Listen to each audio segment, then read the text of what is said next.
You know how to do a pullover, Steffi. The bar's too high. Yeah, but you still were holding on. You jumped.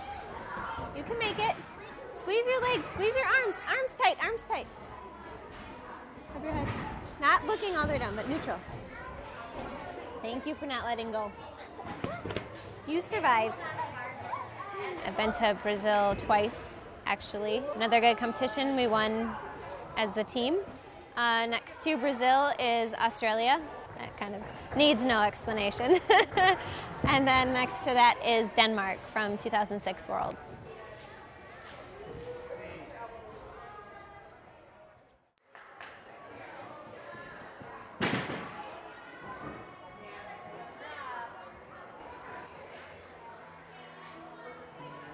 Heading into Worlds in 2006, I felt in a really good place, very confident with my training, very happy with where I was, physically, where my routines were at. I was happy with where I was, and was hoping for another repeat of 2005. Prelims went well, hit solid everything. Team finals, actually we started off a little rough. We had a fall and vault. Never fun way to start a competition when you have a mistake, but like, all right, let's do this. That's done, it happened, we can come back. And then go to bars. I didn't have a great touch. I did miss my Hindorf in touch. And then when it was my turn for the routine, I missed my Hindorf again, and just was so angry at myself for, making that mistake, not correcting it from touch, and then also letting down the team, with a fall on one of my strongest events. Got up, went to finish my routine, did my shapash, and then went to do my overshoot, and could hear and feel my shoulder tear. As a coach and an athlete, you need to know when enough is enough. And we always try to, okay, if you are going to compromise yourself where you won't be able to finish the meet or the whole season, you need to stop then, and hopefully we can get home and rehab for the final, for the next meets, for next year, for anything, or for even just life. And now the only thing we didn't talk about was that bar skill that she got hurt on in 06. That she should have just, as soon as she felt that twinge, she should have got off the bars. And all these thoughts go through my head like, oh my gosh, what just happened? And should I finish my routine? Should I jump off the bar? She is at the last meet of the season. She is in the heat of the moment, competing for USA. And then I'm like, if I jump off the bar, then we're definitely not going to have a shot at a medal. And so, like, before I even go to do my toe up to the high bar, that all, like, went through my head. And so then I do it. I'm like, okay, my arm's not, it's still working. So I'm just going to keep going. And she finished her routine. We actually didn't have barely any time between bars and beam because we were the second flight on bars and then first up on beam. So we literally finished bars and had to go right over to beam for a touch. And it's like, I'm just gonna go. I was like, if I don't compete, we don't have time to get someone obviously warmed up and do a beam routine instead of me. There's no time. It's not even a possible scenario that could happen. Probably was a little bit crazy, but I think any elite athlete is on some level. Just kind of my personality is wanting to start or finish things that I start, and wanted to be able to compete and finish for the team so we get at least a medal. Looking back at that Worlds, I can honestly say I have no idea how I finished my bar routine and then went to do beam and floor. Didn't feel any pain during my beam routine. Adrenaline just kind of takes over and you're in the moment. Made it through floor, had a really good floor routine. And that's when I started kind of feeling it after we, finished the competition. I'm like, maybe something's kind of wrong. They ended up getting a silver medal, and she helped them because had she not been able to do those last 2 events, they wouldn't even medal. So it's huge props to compete for your country, for your team, for your own pride, without being able to use your arm. You know, I was in the top all-around spot going into finals, and did have a really good shot at defending my title. So it was really hard to admit defeat almost, and we kind of had to give it a night to see how I was going to feel when I woke up the next morning. And I had a hard time lifting my arm the next morning, and She tried. She ran down and like flung her arm up and look, I can do a cartwheel, you know, a round off. And I'm like, Chell, it's just not working, you know. But she was able to fling her arm up by using the rest of her body, and she really wanted to do finals. that was really hard to give that up. And then finally, we just had to say, okay, we came, we saw, we were on top, and now let's go home and get fixed.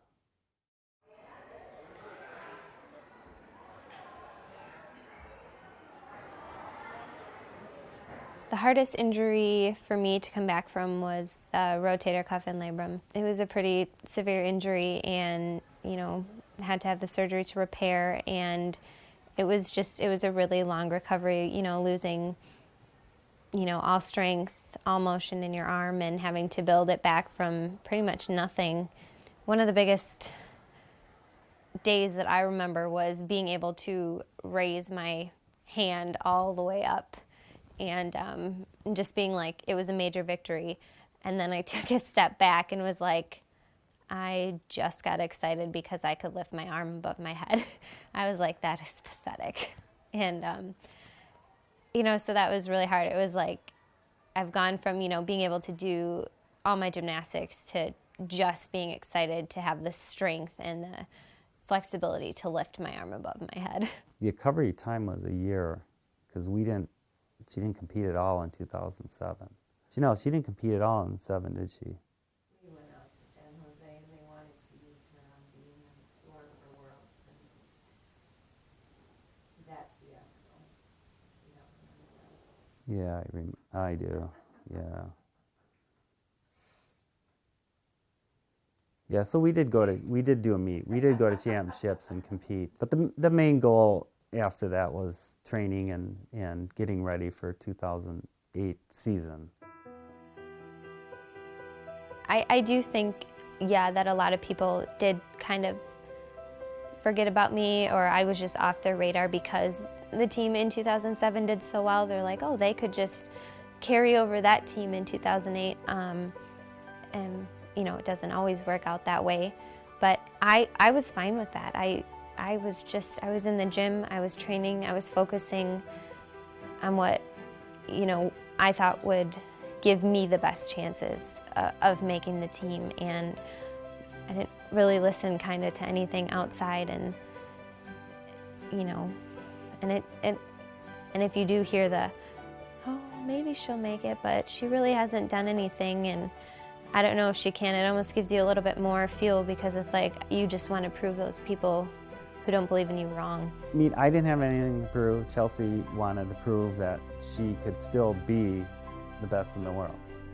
So Chellsie mainly drove 2008. I think the first goal, you know, that I had set for myself was just to have a couple solid all-around meets under my belt, and, you know, get a few competitions to just get kind of in that mode and get in the groove of competing again. And every meet she got better. You know, she started out down here, and every meet she inched her way up. I felt like I, you know, got people's attention back, starting at championships and then at Olympic trials. I only have good memories from that meet, and just having fun competing, and just, I was totally in a groove for those 2 days of competition, and, you know, It was exciting. The floor team, second day, I was the last competitor in the competition. Just worked out that way. It was probably the best, not probably, it was the best 14 that I've ever done in my life. Every pass was solid, my landings were good, the dance was good. Going into the double pike, you know in your takeoff when you've done so many of all of the skills, it's like, oh, this is gonna be right on, and it was, and it was such a cool feeling to know that you just did every pass as good as you can in a meet at Olympic trials, and you know, did my ending pose, and everyone was on their feet, and you know, look over and you know, saw everyone at the head table, you know, Marta, Steve, Bella, Kathy, everyone on their feet. I'm just like, whoa. It's like, it must have been a really good routine then. It was a lot like watching her the other years. She finally felt that, oh, I am one of the best in the world. I can, you know, she could see it. It's really great to know that finally, and probably 4 years later than you thought it was going to originally happen, that you made the Olympic team, and you know, you made your dream and your goal. After you've had it for so long, it's just like incredible joy, and then it's just like almost an exhale, like finally. Well, that's how it was for me.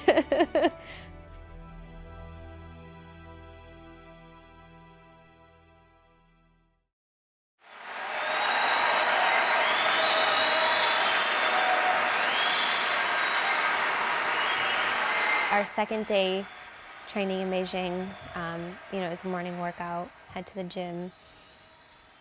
You know, everything's been going good so far. You know, it's only our second day there. And just warming up, passes on floor, just not even for routine, just to get our numbers in of the passes that day. And felt the floor, it was fine. Did my double layout, no problem. Went to do my 2.5 next, and felt something right on the takeoff. So I just did like 2.5, like front handspring. And Dad's like, oh, that was weird. I'm like, yeah, something felt funny when I did my takeoff, and it was like a sharp pain. Like I knew something was kind of funky. So. And she walks over and goes, something wrong with my ankle. Like, okay. So Dr. Larry comes over, and Chellsie goes, there's something wrong with my ankle. He goes, well, you know they can take you off the team. Right when we got back from training, Larry, my dad, and I went over to the medical center in the village and got the x-ray, and clearly see the fracture in it. You know, phone calls aren't real easy internationally and all the phone, but you know, I got the phone call that she was hurt, and again, it was just devastating. You know, I'm like, not again. This kid has had enough character building, enough. To see the picture of it and just be like, no, that's not really my ankle. It's someone else's that can't be mine, not right now, not at the Olympic Games. Like, this is everything I've worked towards, and it can't end this way. I was in the best shape that I'd ever been in, and on a 2.5 on the takeoff, it wasn't on the landing, it wasn't, you know, some crazy like roll, and it was just a takeoff, and it was just like nothing weird about it. I'm like, again, this can't be it. As a coach, you always got a question, okay, what could we have done different? What could we have done better? And a lot of it is just dumb luck, you know, that them punching that little bit harder, them not thinking fully, like when they put their foot down, then it needs to be square if it's turned a little bit. So I had about 30 minutes like in my room to just like break down and, you know, have that time to myself to cry and just be like, you know, why me, why here, why now? And then, you know, had about, like I said, 30 minutes to do that, to get myself together and get ready for training. We got back, and they go, okay, we had a meeting. If Chellsie can do bars, we still want her to stay on the team. And so we need to go over and practice this afternoon. I'm like, practice? What do you mean practice? If we were at home, I'd be in a bar getting drunk and Chellsie would be in bed. But you have to prove that you can do bars, you know, with this. And I'm like, okay. We need to see, so in case we got to replace her. I'm like, okay, how about we train today and start doing dismounts tomorrow? And they're like, okay. So he, you know, hopped me up on the bar. I was able to get through my bar routine that day.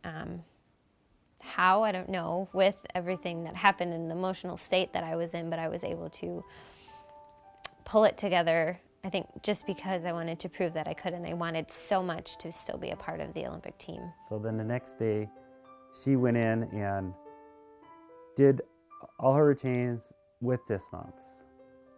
And I remember Sean going to Chellsie, you know, Marta said you only had to do one dismount, Chellsie. And Chellsie goes, yeah, but I got to know for us and our team that I can land my dismount. So when it comes time to doing my dismount, I can make it. I saw how much more pressure was added because you're just doing one event. When you have 4 events, there's still obviously a lot of pressure, but it's spread out. You know, just thinking you have to make this bar routine. There is no other option. You're going to make it. If something is off, you're going to fight for it and fix it in the middle of your routine.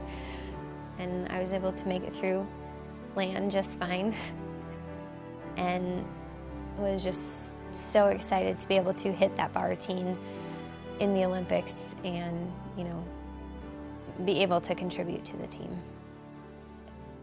You know, that will never be a fun memory of getting injured at the Olympic Games, but I still got to compete, and we still got a silver medal at the Olympics. I mean, that's still an amazing thing that not everyone gets to say, that they got to compete as a team at the Olympic Games and win a silver medal. So I'm still incredibly proud of what we were able to do together.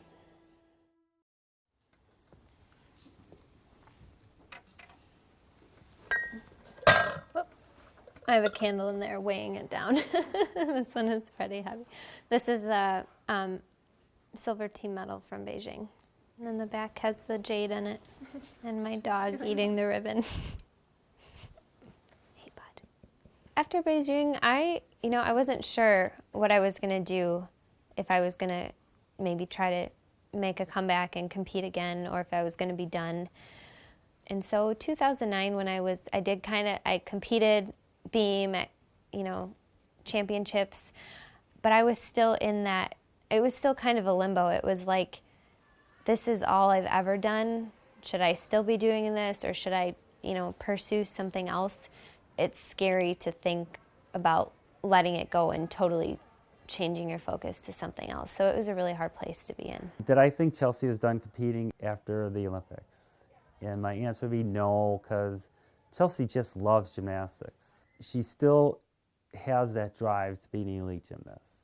She still loves doing it. I started thinking about training around the end of 2010. Chelsie's decision to come back was always, I didn't know if she was ever serious or not. And I started talking to him more, and he's just like, I'm on board 100%, but you have to be on board 100%. You know, she'd come in and start, you know, playing around in the equipment and that, and would always come over and go, is there anything else I should do? And I'd always say, as your coach or as your dad? As your dad. Like, nope, whatever you want to do. And then finally when she said, okay, as a coach, I'm like, okay, am I your coach now or am I your dad? Well, when I became her coach again, and then I knew she was serious. So he's like, I will coach you, but you have to show me, prove it to me that you are serious, that you deserve to be coached, and then I'm on board. So it took a while. I needed to get in better shape. I needed to start, you know, just showing him that I could do it, that I was going to be committed 100% to training again.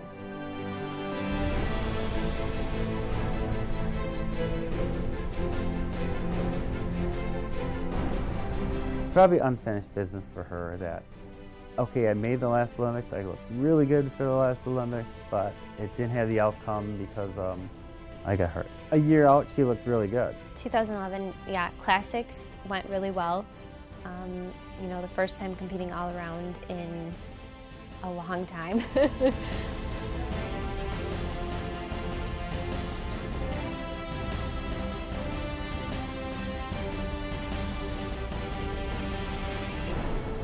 Going to championships, I had a really solid first day, was really proud of myself, and again a really solid second day, and going to finish on bars.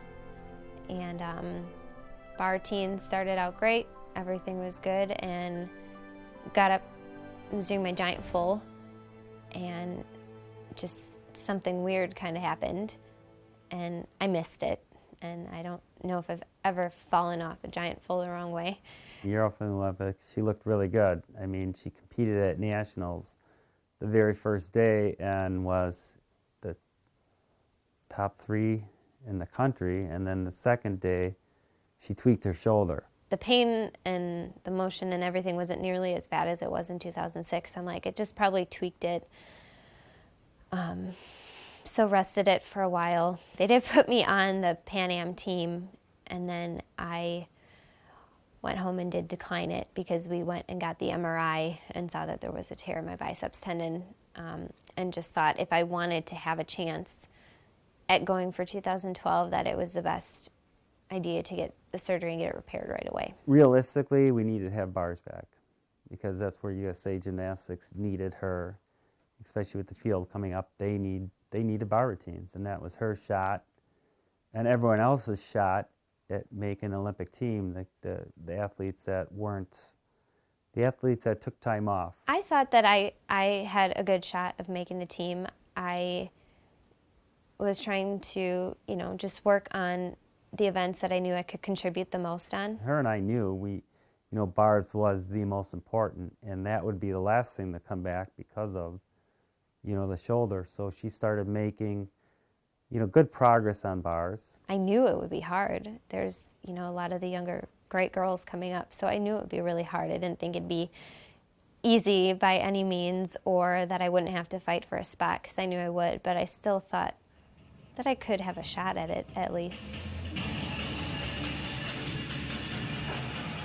Going into classics in 2012, kind of wanted to get in a little bit slowly and wanting to just be able to keep getting better towards as we got to, Olympic trials and everything. So the plan was just to compete one event and then show all the other events and show where I was training. I was able to do a full floor routine and almost a full bar routine at that point.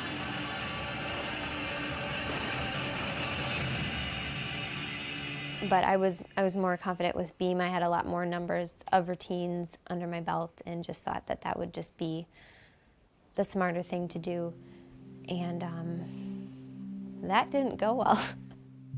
It's funny looking back, I don't know what happened. I've always been a good, solid competitor and knew I had to go up and hit a beam routine, and I really just don't know what happened. It was just off. It was an off day. Falling twice is huge. Falling once is bad enough. And then to do it again, I was stunned at myself and, that happened. But I didn't think the journey was going to end there. They were, kind of lining everybody up to announce the team that was going to championships, and Steve and Marta and Kathy Kelly pulled me and my dad aside, not where everyone can see us, and told us, me and my dad, that I was done. So Chellsie and I just walked out of the arena, and then, we were like, are you kidding me? So then we filed a petition, and the petition came back as negative. It just was, just a respect issue for her. For me, for how she was treated. I know the rules are there for a reason, and I get that, but you're right, I wasn't just someone walking in who's never competed before or who's never been in a classics or a championships. She'd given so much to USA Gymnastics, and to be not given an opportunity to even do a last championships, even if she didn't make it to trials, I felt was wrong.